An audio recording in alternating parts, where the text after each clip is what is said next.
ऐसा अचानक क्या हुआ कि सपा से ही मोह भंग हो गया आपका?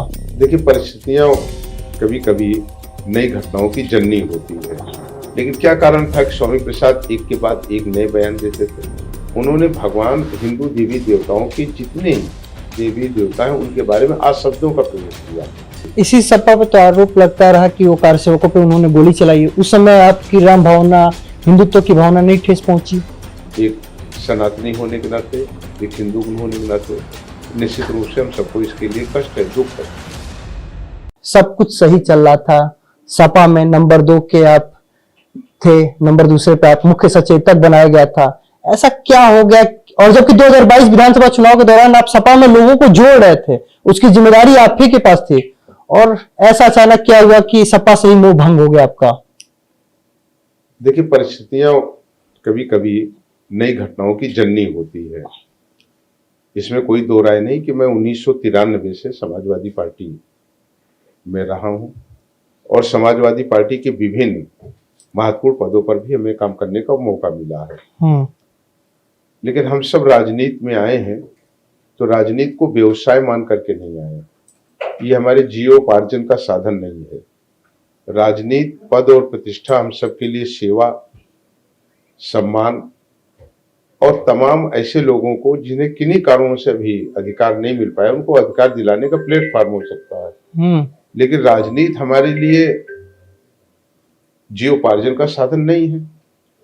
कुछ ऐसी परिस्थितियां समाजवादी पार्टी में आई जहां पर भगवान राम को गाली दी जाने लगी, हिंदू देवी देवताओं के बारे में अपशब्द बोले जाने लगे। तो ये कहीं ना कहीं हमारे आस्था का विषय है और हमारे लिए हिंदुस्तान में रहने वाली एक बहुत बड़ी जनसंख्या का आस्था का विषय, मेजॉरिटी के लिए। यानी स्वामी प्रसाद मौर्य जो उस समय बयान दे रहे थे उससे आप सहमत नहीं थे, लेकिन स्वामी प्रसाद मौर्य भी तो अपना रास्ता नाप चुके थे, तो ऐसा क्या हुआ कि फिर बाद में आपने छोड़ा?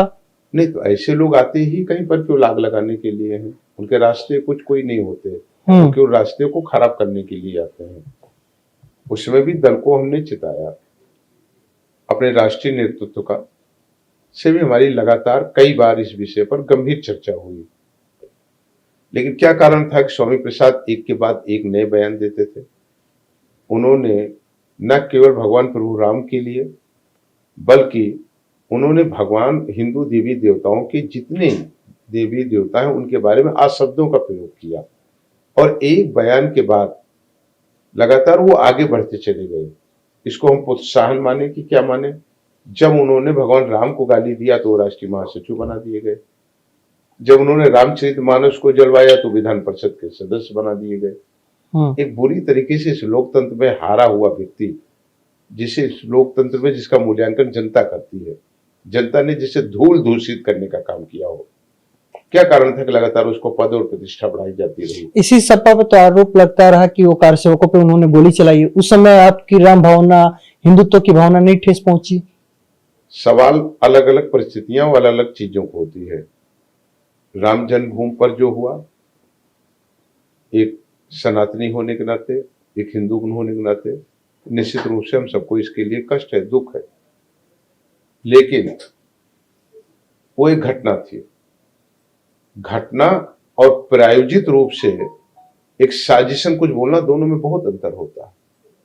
स्वामी प्रसाद मौर्य जो बयान देते हैं या देते चले आए, वो एक सुनियोजित था, एक षड्यंत्र के तहत था। सनातन पर हमला करना था, लोगों की भावनाओं को आहत करने का था। और मैंने कई मौके पर ये बात कहा और आज आपके भी प्लेटफॉर्म पे मैं इस बात को कह रहा हूं।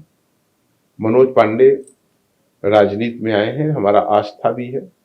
हम इस उपदेश को लेकर के राजनीति में आए कि हम अन्याय के विरुद्ध लड़ेंगे, गरीब को न्याय दिलाएंगे, कमजोर, पीड़ित, असहाय, वंचित जो लोग हैं उन्हें कैसे उनके अधिकार को दिला पाए। हमारा पूरा जीवन इसी से भरा हुआ है। This video is sponsored by Ram Ram Group of Companies, co-sponsored by Nature House and Bhaiya Ji Silver Coated Ilaichi.